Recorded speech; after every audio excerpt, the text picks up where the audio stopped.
Everyone knows the story of the Titanic, how the largest moving object ever fashioned by the hand of man hit an iceberg on its maiden voyage and sank in the middle of the North Atlantic.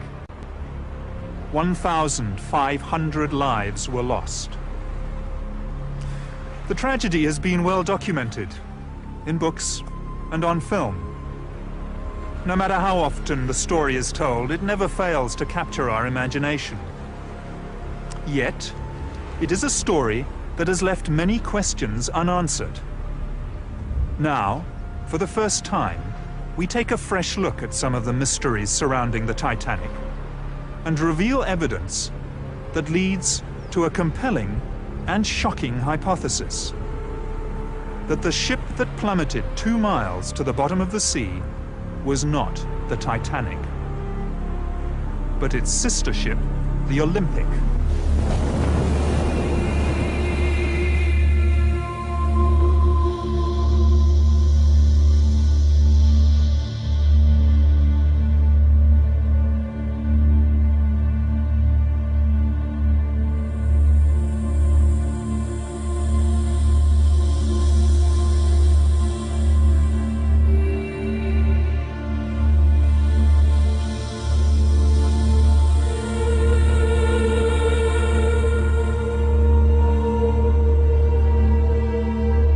The Titanic and the Olympic were built for the White Star Line by Belfast shipbuilders Harland and Wolff, whose chairman was Lord Pirrie.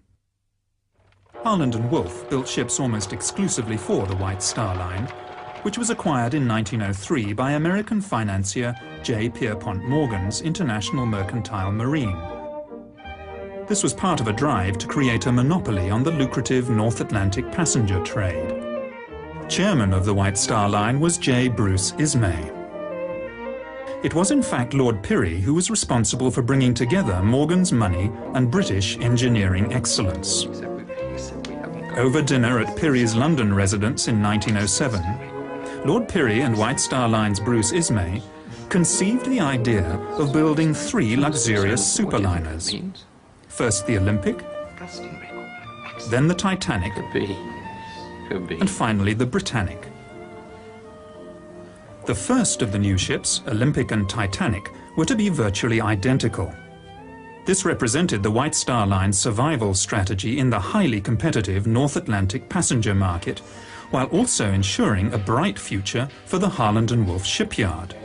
As well as holding a large financial stake in Harland and Wolff, Lord Pirrie was a shareholder in the White Star Line and the International Mercantile Marine.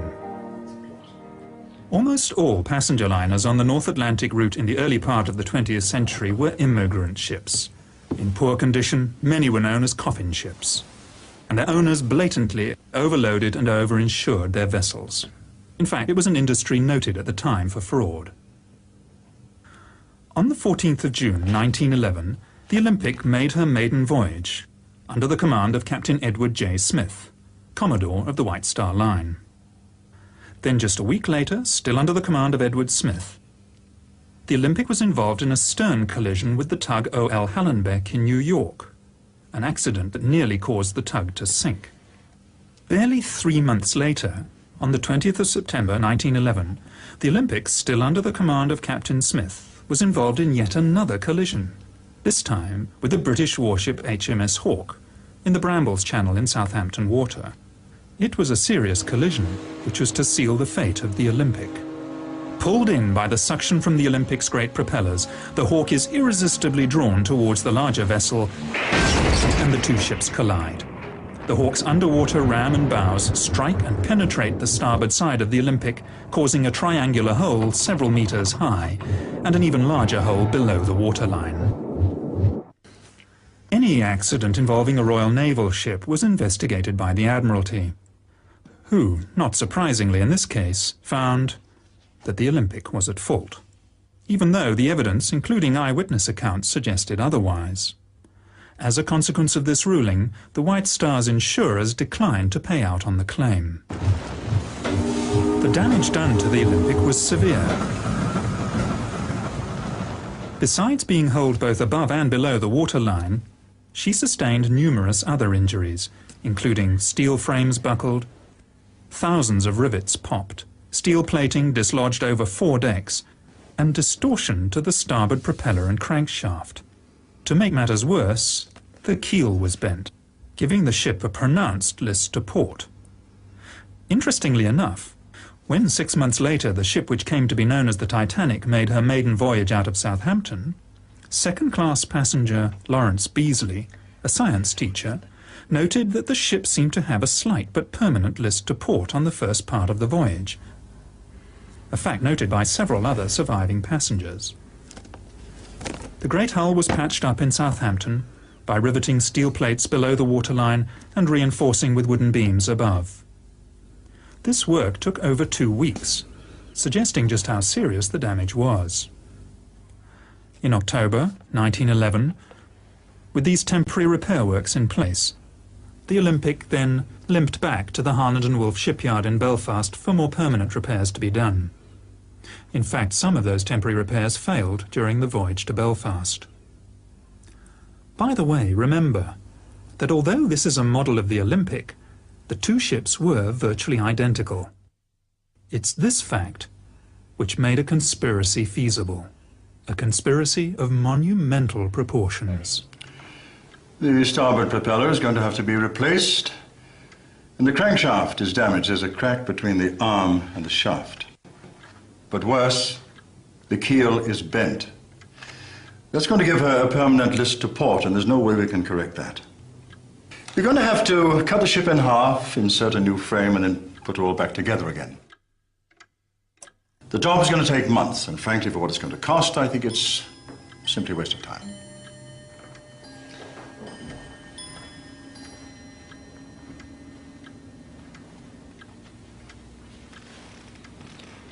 Can you not just patch her up until Titanic is ready? Well, we could put in a bulkhead to strengthen her. But to be honest, sir, she will never pass another Board of Trade inspection.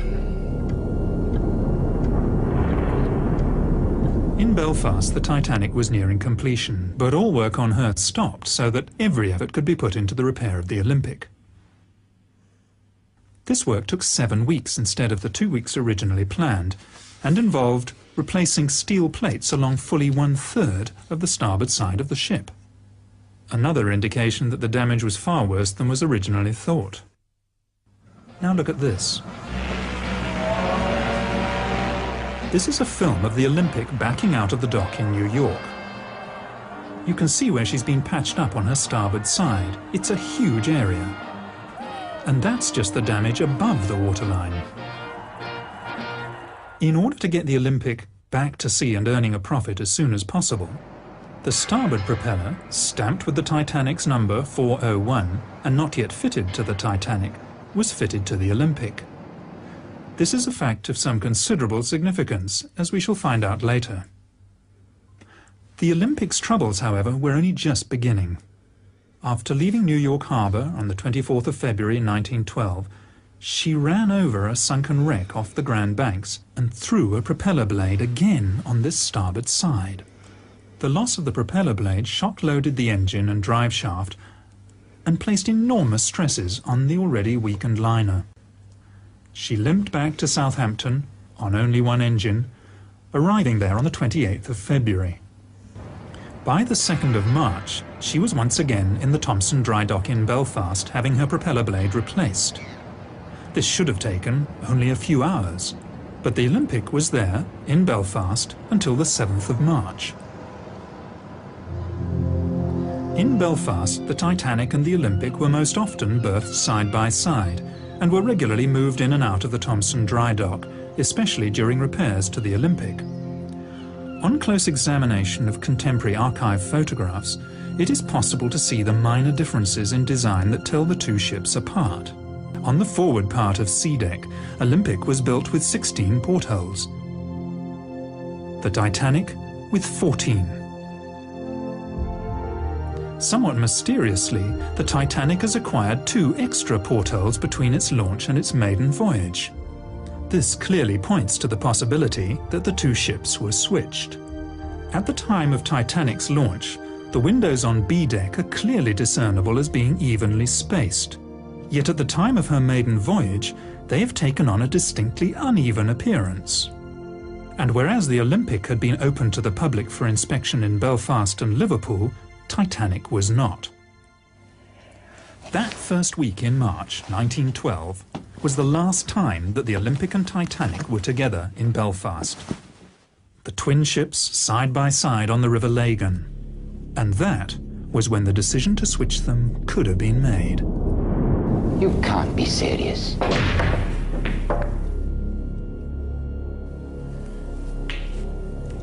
Olympic and Titanic are exactly the same.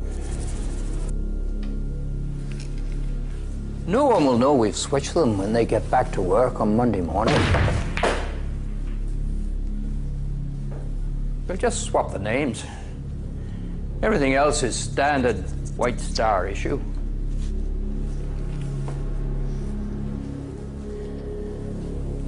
I have some boys at the yard who'll do the job for a couple of £100 each. And say nothing.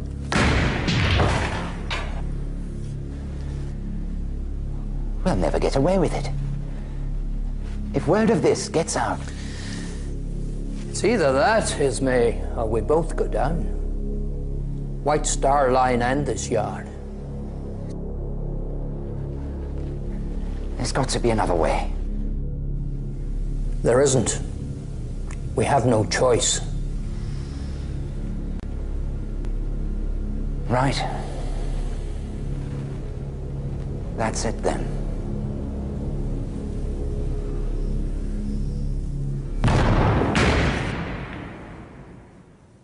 Switching the two ships would have been a remarkably simple undertaking. There were no members of the press poking around or roving TV crews looking for a story. Even photography was in its infancy at the time. And generally, people believed what they were told to be the truth. All crockery, linen and so on was White Star standard issue, interchangeable from ship to ship. Letterheads and menus, etc. were styled to the particular ship, but could easily have been changed. Only the names on the bows and sterns of the ships, the nameplates on the lifeboats and 48 lifebelts would have to be swapped. This could easily have been achieved using a very small crew, literally over a weekend. And it's highly unlikely that anyone would have noticed a switch when they returned to work on Monday morning. White Star often used photographs, both exterior and interior, of the Olympic as the Titanic, in their advertisements and press releases. Both ships had tiled and linoleum flooring. Yet, just days before Titanic's maiden voyage, Ismay, chairman of the White Star Line, ordered her floors to be carpeted. Was this to cover Olympic's worn linoleum floors? The Harland and Wolff Yard was a vast labyrinth of buildings and workshops, as well as machinery and ships in various stages of completion. Any unusual activity would hardly be noticed. The social order of the day was such that the majority of the workers would never have thought to question their betters. They lived in a time when the majority of the population were told what to think, where to go, what to do and when to do it. It was also a lot easier in the early years of the century to bribe or even bully men into towing the company line, as we shall see when the surviving crew members returned to Britain. There was no social security safety net for the unemployed, and companies had the power to dismiss whole families of workers if one of them did not do as he was told. There's a wee scam going on here, and the bosses are in on it. They switched those ships 2 weeks ago, and I know it. Listen to me, Paddy. Any more talk from you about two ships being swapped over, and you'll end up at the bottom of the River Lagan. So remember that when you get back to your wife and your 17 kids. You Irish scum. The Olympic's original sea trials, conducted by the Board of Trade, lasted 2 full days, while the ship was put through its paces. Strangely, the Titanic's sea trials were a most peremptory affair. No strenuous manoeuvres were carried out, and the inspection was over in time for lunch. Of course, by now the switch had taken place. The collision between the Olympic and HMS Hawke was by no means Captain Smith's first incident at sea. In fact, he had one of the worst professional records of his day. The Commodore of the White Star Line was a show-off, who liked to drive his ships as though they were giant speedboats, and he damaged a few in his time. The 3 incidents involving the Olympic, which probably damaged her permanently, must have put him in a very serious position in the eyes of his employers. Could he perhaps have been summoned by J. Bruce Ismay, chairman of the White Star Line, once it became obvious that the Olympic was a write-off? If so, it would have been a meeting with the very gravest of consequences. Oh, come now, E.J. We've always been good to you. Kept you in brandy and cigars. Besides, it's not going to be that difficult. You've broken a few of our ships, E.J. The Republic, the Germanic, the Coptic. And when that fire broke out on the Majestic and those crewmen were killed... Yes, I know you denied it had ever happened, but we did know. We gave you command of the Olympic, and look what a disaster that's turned out to be. And we always paid you well, E.J. Look, it's not for me. It's for the company. We are in a desperate situation financially, especially after what happened to the Olympic. So, I'm sorry to have to put it to you like this, but you do owe us. We've arranged for a small steamer from the Leyland line to be in a position to take the passengers off. I have a good man lined up for the job. Lord. Captain Stanley Lord. Ever come across him? Well, he's done this sort of thing before. Well, he did the job so well, he received a commendation for it. So, there it is. He'll be there to lend a hand. And I'll be there, of course. Along for the ride. All right, then I want to choose my own officers. Yes. Of course, E.J. Men you can trust, eh? At the time of Titanic's maiden voyage, Britain was in the grip of a coal strike. Fuel was in short supply, and ships and men were laid up in Southampton. And yet, White Star Line had difficulty finding firemen and greasers to work below decks on the Titanic. After steaming from Belfast to Southampton, all but 2 of the firemen aboard the ill-fated liner refused to sign up again in Southampton for the voyage across the Atlantic, preferring to wait for employment on another ship. All these men, in the middle of a coal strike, with so many thousands laid off, what did they know?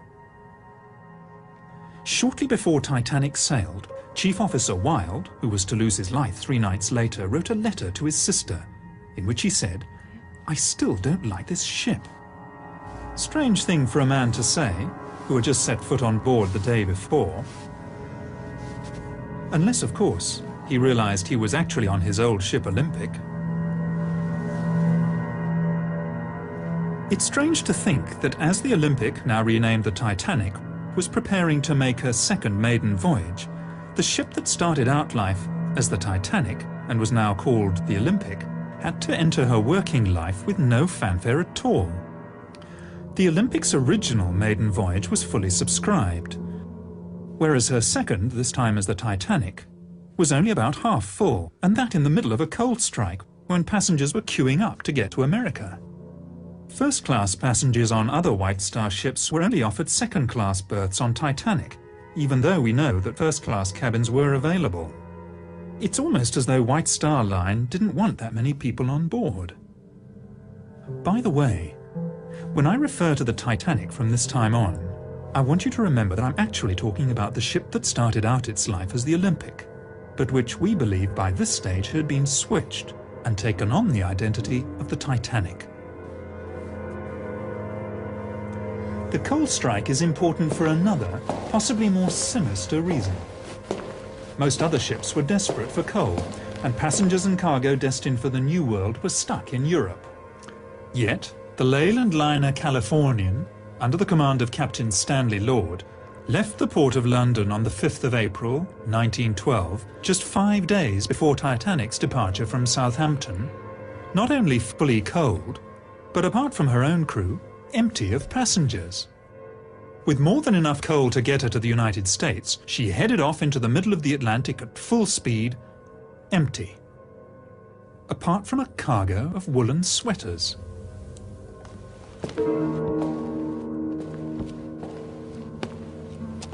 Over 50, mostly first-class passengers, cancelled their passages on the Titanic at the last minute, many of them close friends and business associates of J.P. Morgan. Morgan himself cancelled his passage at the 11th hour, despite having the best suite on the ship, claiming illness. 2 days after the sinking, an American reporter found him in perfect health at the French resort of Aix-les-Bains, with his mistress. Morgan also had several valuable bronze statues which he was planning to import to the United States, taken off the Titanic an hour before she sailed. Could Morgan have known the fate of the Titanic fully 4 days before the disaster? Florence Ismay, wife of J. Bruce Ismay, also turned down the opportunity of taking the maiden voyage on the world's most luxurious liner, preferring instead to take their children on a motoring holiday, after first claiming ill health. Now there is one thing that sailors fear above all else, and that is fire at sea. And yet when Titanic cast off from Southampton, there was a fire smouldering in number 10 coal bunker. Instead of putting out the fire, the bunker was actually topped up with 400 tons of coal. Captain Smith knew it, the ship's officers and chief engineer knew it, as did those who worked half-heartedly to put it out.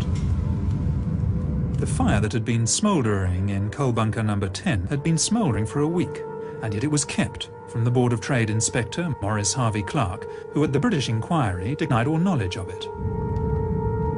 Could the fire in coal bunker number 10 have been Plan B? If all else fails, tell the passengers there's a fire, vent the smoke through the ship, and get them off that way. Captain Stanley Lord and the Californian had left the port of London in a great hurry, ostensibly bound for Boston. Then, on the evening of the 14th of April, the ship came to a dead stop in the middle of the ice field. Strangely, Captain Lord, 6 foot tall, elected to sleep that night fully clothed on a 5.5-foot couch in the chart room rather than in his cabin. He also ordered her boilers to be kept fired up and her engines on standby. Why? Was he expecting some sort of emergency that might mean a last-minute dash into the night? That evening, the Titanic received 6 radio messages. The first 3 were from other ships, giving the location of icebergs. The other 3 were from the Californian, more concerned with giving her own position, stopped for the night. Those 3 were personally addressed to Captain Smith. It's almost as if Captain Lord was letting Smith know that the Californian was ready and waiting. Captain Smith had delayed turning the corner on the outward southern track. He ordered the turn to the west 10 miles further south than the normal turning point. This was certainly not as an evasive measure to avoid the ice field, but one designed to take him directly into it. He must have known this. Tragically, Captain Lord failed to keep his radio operator awake. Even so, the Californian's last message to the Titanic never got there. The Titanic's radio operators were too busy with passengers' messages.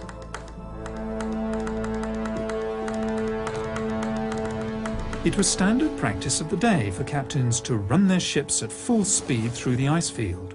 Any object large enough to damage an iron steamship would be seen in plenty of time to avoid it. Other ships in the vicinity cruised on at full speed on that night, so in that respect Captain Smith was by no means unique. So why then was the Californian stopped? Had she reached her destination and was she now waiting? Sometime before 11 p.m, lookouts Fred Fleet and Reginald Lee came on watch and climbed to the crow's nest. Captain Smith retired for the night, but coincidentally, like Stanley Lord, he also chose to rest fully clothed, not in his own cabin, but in the chart room behind the bridge, almost as if he expected to be called back to the bridge at any moment. It was very cold outside, and few, if any, passengers would have been on deck. First Officer Murdoch was standing on the open part of the starboard side of the bridge when he saw the iceberg about 800 yards ahead. He ordered the ship turned to port and, inexplicably, engines full astern. By reversing the engines, Murdoch was actually increasing the risk of collision, something he must have known. Maybe Murdoch, hand-picked by Captain Smith, was deciding to give the iceberg a nudge anyway. Given that the turning circle of the Titanic was 1,280 yards and the stopping distance 850 yards, Titanic should have been able to avoid the iceberg with the greatest of ease, even allowing for a slight delay while orders were given and the wheel turned the ship to port. So why didn't it? Second Officer Lightoller told the inquiry that before going off duty for the night, he would have been easily able to see an iceberg from 1.5 miles, more probably 2 miles away. He also said that the iceberg would have been just as visible from the bridge as from the crow's nest. Plenty of time to turn and avoid it then. In an emergency such as this, it was never a good idea to turn your broadside to danger. Even if Titanic had rammed the iceberg head-on, it would have stayed afloat. Although up to 250 crewmen would have been killed while they slept in their bunks in the bow. Apart from those on the bridge, and of course those in the forward boiler rooms, the glancing blow with the iceberg would have passed virtually unnoticed. The vibration felt by some of the passengers was almost certainly that caused by the reversing of the engines, and by the time anyone noticed what had happened, the iceberg had slipped away into the night. Captain Smith was on the bridge in a matter of seconds, but instead of a general call to stations, his officers acted as though there were no emergency at all. Second Officer Lightoller, awakened by the sound of steam letting off, claims to have stayed in his cabin until another officer came to get him. His evidence later, to the effect that he had stayed there because he was off duty and thought he should stay where he would expect to be found, simply does not ring true. The bridge was only a few seconds' walk from his cabin in the officers' quarters, and he should have gone straight there at the first hint of trouble. So why didn't he? A few passengers came out of their cabins to see why the engines had stopped, but for the first 40 minutes after the collision there was really no sense of danger at all. One can understand this frame of mind on the part of the passengers, even on the part of the crew. Except for those who were dousing the fires in boiler rooms 5 and 6. After all, they thought they were on an unsinkable ship. But for the captain and the officers, who were in full possession of the facts, there is really no excuse. They dithered because they expected to be rescued. It was 35 minutes before the first distress signal was sent. 35 minutes before the first radio emergency, CQD, was sent. 45 minutes before starting the pumps. 45 minutes before starting to prepare the lifeboats. And a full hour and 25 minutes before the first one was launched. Only 6 crew members were on watch at the time Titanic struck the iceberg. First Officer Murdoch and Sixth Officer Moody were later drowned. Of the surviving crew members, Quartermaster Alfred Oliver was aft of the bridge at the time and saw nothing. Helmsman Robert Hitchens was hastily transferred to a job as harbour master in Cape Town, which leaves lookouts Frederick Fleet and Reginald Lee. At the British inquiry, as a witness, Frederick Fleet was clearly defensive, edgy, obviously didn't trust his questioners, and at times was downright surly. But then he was under the watchful gaze of J. Bruce Ismay, the chairman of the White Star Line, and the lawyers. I'm no judge of distances or spaces. Was it a mile away, or how far away was it? I cannot say. Can you not give any estimate? No, sir. Was it half a mile? I cannot say. It is impossible to tell. Was it as far away as the boat's length? I could not say. Can you not say anything about it? No, sir. You really do not understand. That gentleman is not trying to get round you at all. Well, some of them are, though. Is there any more I'd like to have a go at me? When Titanic came to a rest, Captain Smith asked the 4th Officer, Joseph Groves Boxall, to work out a position. It is clear from the records that Titanic's navigator worked out a position that was 12 miles away from where they actually were. This was to prove a fatal mistake. We know he was 12 miles out in his calculations because of the actual location of the wreck. The position that Boxall gave would have put the Titanic within sight of the Californian. Was that where he thought he should have been? For For some reason, Captain Smith ordered the Titanic to move half speed ahead for another 5 minutes before stopping the engines again for the last time. Maybe he was heading towards the ship whose lights could just be made out on the horizon, expecting it to be the Californian. Several survivors mentioned the sighting of a ship about 5 or 6 miles from the Titanic. The Titanic could easily have steamed there, yet Smith was content to assume the ship would sail over to him, because he believed it was the Californian.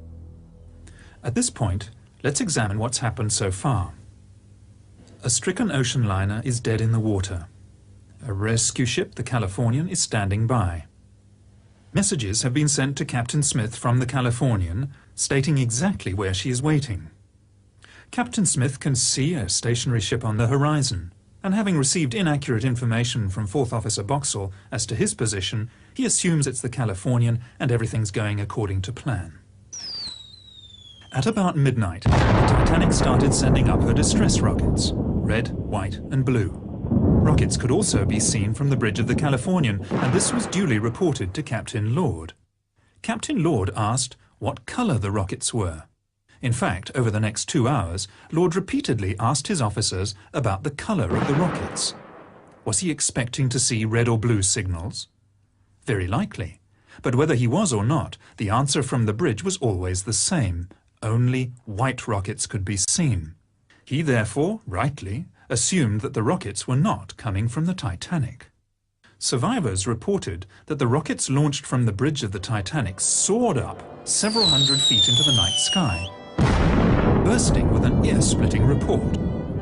The rockets from the ship that was visible from the Californian only went as high as the top of her mast, and even at 4 to 5 miles distant, the officers would have quite reasonably expected to hear a report. But they heard nothing. It seems most likely that the ship seen from the Californian was a wooden sailing bark called the Samson, conducting illegal seal fishing activities on the ice floes at the time. The white rockets she was firing, to mast height only, were intended to recall her small rowing boats. A few months after the disaster, the captain of the Samson said that he had also seen a large liner firing rockets and that he had not gone to investigate because of his own illegal activities. The Californian's apprentice, Gibson, later testified that he saw only 8 rockets fired from the ship, and all white.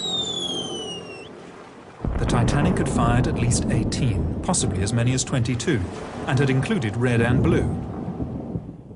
Titanic survivor Miss Edith Russell said the officers told them all, "Don't worry, the Californian will pick everybody up if you don't come back for breakfast." How could they possibly have known it was the Californian? It's hard to believe in such an emergency, but they were letting lifeboats go half full. They knew the ship was sinking, nobody could be that stupid. But they expected the ship on the horizon to come steaming over. But it was the wrong ship. The Californian was 19 miles away, where Captain Stanley Lord waited for coloured rockets. At around 1 a.m., it must finally have dawned on Captain Smith that the rescue upon which the survival of so many depended was not going to materialize. Now boats are being let go full, and passengers are beginning to panic. As the senior surviving officer, much credence and publicity was given to the evidence of Second Officer Lightholler. I did not leave the Titanic, sir. The Titanic left me. He was evasive in response to pertinent questions at the American and British inquiries, out to protect first and foremost his own reputation and then that of the White Star Line. At the British inquiry, he claimed, "The Titanic began her turn to port before the lookout drank down from the crow's nest." How would he have known this? He said he was in his cabin at the time. Lightholler also said at the American inquiry, "There was no mist 10 minutes before the ship struck the berg," flatly contradicting the evidence of the 2 lookouts. And how would he have known this if he was in his cabin? He also lied about the number of ice warnings received on the bridge, as if to suggest that the iceberg came as a surprise. "I do not remember any ice warnings being posted on the bridge." Lightholler, along with second radio operator Harold Bride and ship's baker Charles Joffin, all claimed that after getting off the Titanic, they stayed in the water for up to an hour. I was in the water for between half an hour and an hour before I climbed aboard the upturned collapsible. 20 of us spent most of the rest of that night balancing on the upturned boat, while I gave the orders. Lean left and lean right. This is quite clearly not possible. We know that the sea temperature that night was between 2 and 3 degrees below freezing. Average life expectancy at that temperature between 3 and 4 minutes. This testimony would simply not stand up today. It is quite clearly fabrication. Just before 5:30 on that fateful morning, Captain Stanley Lord woke his radio operator, only to discover that the Titanic had already sunk. He set off at full steam for the wreck site, but of course he was too late. The Carpathia had already arrived and was picking up survivors. Notable amongst these was J. Bruce Ismay, who had slipped into a lifeboat at the last minute. For this he was to pay the price in public shame for the rest of his life. As the Carpathia steamed towards New York, Ismay was supposedly taken to the doctor's cabin and put under sedation. Even so, he managed to find time to send 3 separate telegrams to the White Star's New York office, urging them to hold the Cedric in New York Harbor so that the Titanic's surviving crew members could be taken straight back to Southampton. Hastily organized, the American inquiry failed to ask the right questions. Titanic surviving officers stonewalled, as did Ismay himself. Several experienced sea captains were called to give evidence regarding the wisdom of steaming at full speed through an ice field. But they all said the same thing. Maintaining full speed in the vicinity of ice was perfectly normal, and on the night in question, the icebergs could be seen at between 5 and 6 miles distant. It never occurred to anyone to ask the simple question, in that case, why did the Titanic hit an iceberg? When the surviving crew got back to England, they naturally expected to go straight home to their loved ones. Instead, they were all herded into a railway shed and held for nearly 24 hours before being made to sign pieces of paper. A lot of them were under the impression that they were signing the Official Secrets Act. Was someone trying to suppress something here, some vital piece of information? Remember what it is you've put your names to. If there's any talk of the ship being swapped in Belfast, or any stories of insurance fraud going on, then there will be 20 years of His Majesty's pleasure awaiting you and no job to come out to when it's over. So, think on this when you see your wives and sweethearts.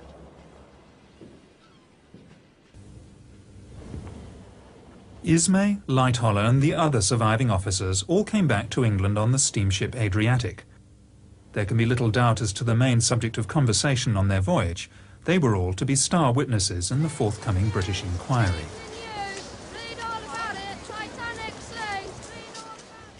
Now, it is unlikely that a fraud of such immense proportions could have been undertaken without the collusion of the authorities, notably the British government, as we shall see later when we look at the inquiry.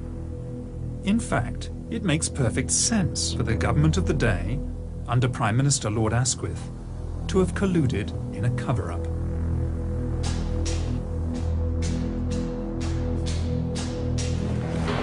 You'll never believe what they've just done.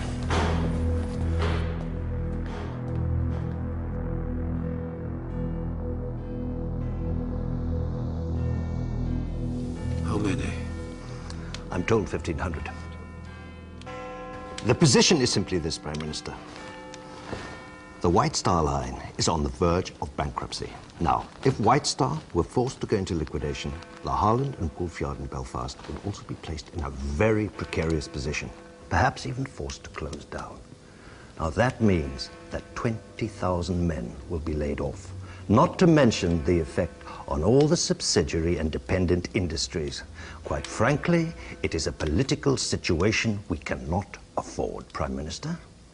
Alienate the Irish, and we will most certainly lose seats in Belfast. The Fenians, the Republicans, will seize the opportunity. And with our majority gone, we will undoubtedly lose the next election, Prime Minister.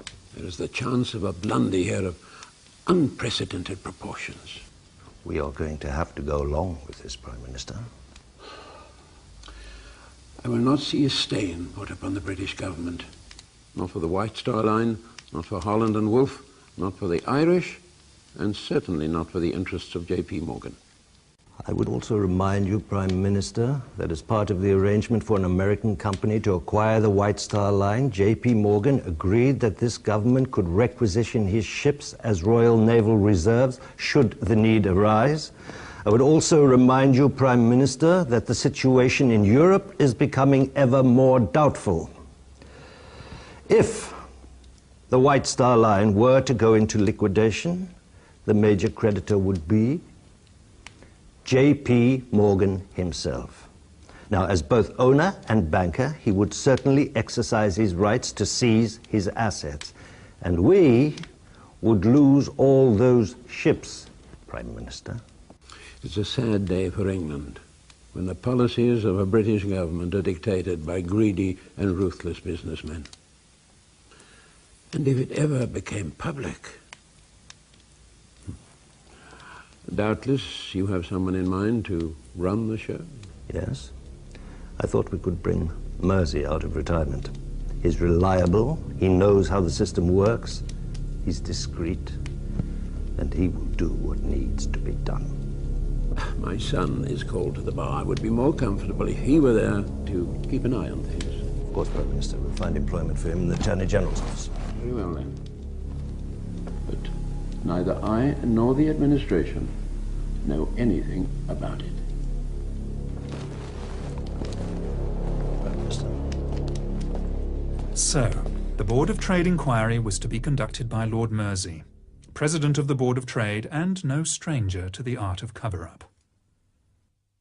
Since the enormous loss of life was in part due to outdated Board of Trade regulations regarding the number of lifeboats to be carried by ships and the safety of ships at sea generally, it was hardly likely that the inquiry was going to be too concerned with uncovering the truth, the Board of Trade being both plaintiff and defendant in the case.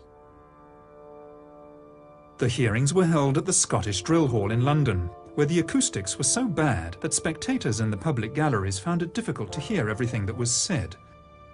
Lord Mersey had complained about the unfortunate choice of venue, but then again it had been booked by his son.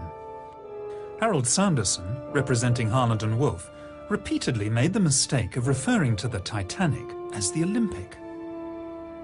As for Lord Mersey himself, he simply didn't ask or allow to be asked the right questions. The press, who were there throughout the hearings and could have done something about it, were more interested in the scandal surrounding the lucky escape of J. Bruce Ismay.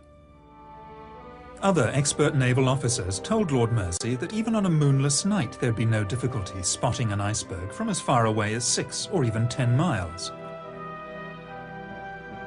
Remember, the full turning circle of the Titanic at top speed was only 3/4 of a mile.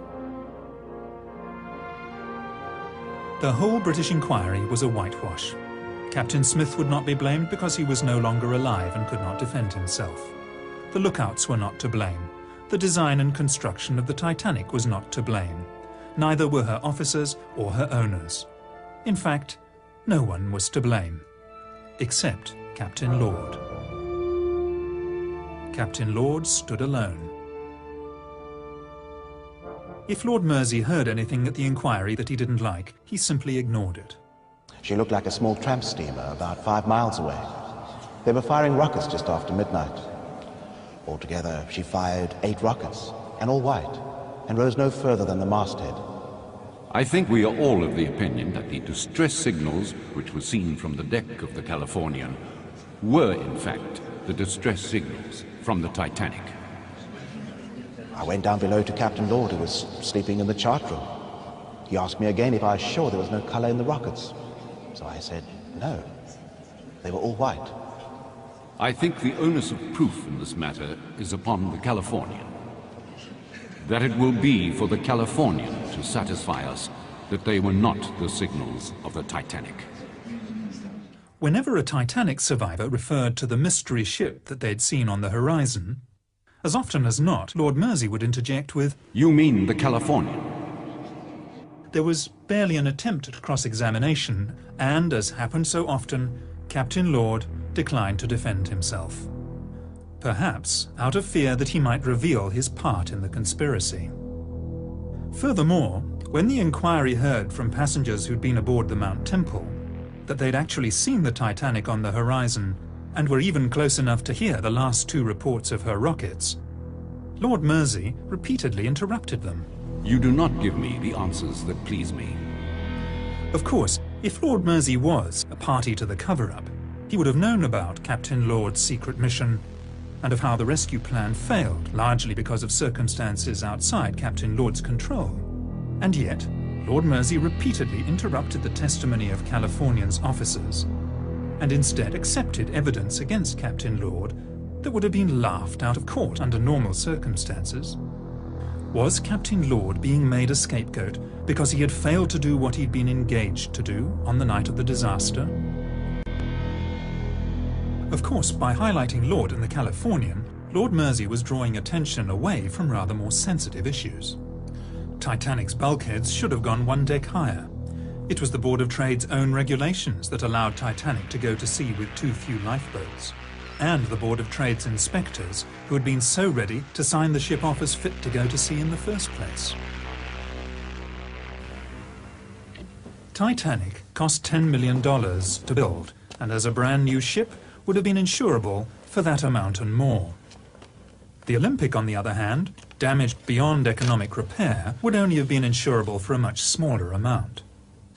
A motive for switching the ships is clear. Normally, White Star Line, when they insured their ships, took on part of the risk themselves, and it was at first thought that Lloyd's of London would only be liable for $7.5 million. Not so. For just 1 week before the maiden voyage of the Titanic, which we now know was in fact the Olympic, White Star Line upped their insurance on the vessel dramatically. And, incredibly, just 5 days after the sinking, Lloyd's paid out $12.5 million.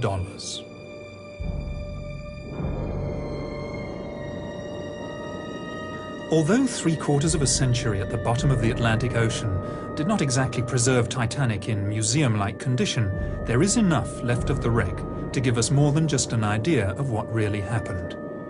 Corrosion has done its relentless work, but where the original black paint of the hull has flaked away, it is still possible to see spots of grey paint, which formed the undercoat, except that grey paint was only used as an undercoat on the Olympic and not on the Titanic. Examination of the starboard propeller reveals the number 01 stamped into the metal. In fairness, there is too much corrosion to make out the number 4 clearly, but remember the starboard propeller, numbered 401 for the Titanic, was put on the Olympic as part of the repairs after the collision with the Hawk. Remote cameras under the control of the discoverer of the Titanic wreck, Dr. Robert Ballard, have examined the stern section of the ship. They show that in addition to the lateral bulkheads that were a feature of both the Titanic and the Olympic, there is a longitudinal bulkhead in the stern section where there was none on the original plans for either vessel. The position of this bulkhead suggests a temporary repair has been carried out to strengthen the keel, a keel perhaps damaged by the collision with HMS Hawk. And finally, a close look at the bow could reveal the most damning evidence of all. In 1986, the French National Oceanographic Institute examined the wreck with Dr. Robert Ballard. One of the things they checked was the name of the ship. In keeping with White Star tradition, both ships had their names engraved into the upper bow plates in letters 4 foot high. Examination of the wreck and the name Titanic shows that it is made of iron letters which have been riveted onto the original bow plates. With the passage of time, 2 of the letters have dropped off and been lost forever in the sediment of the seabed. At the place where they once were, engraved into the hull, are the letters M and P.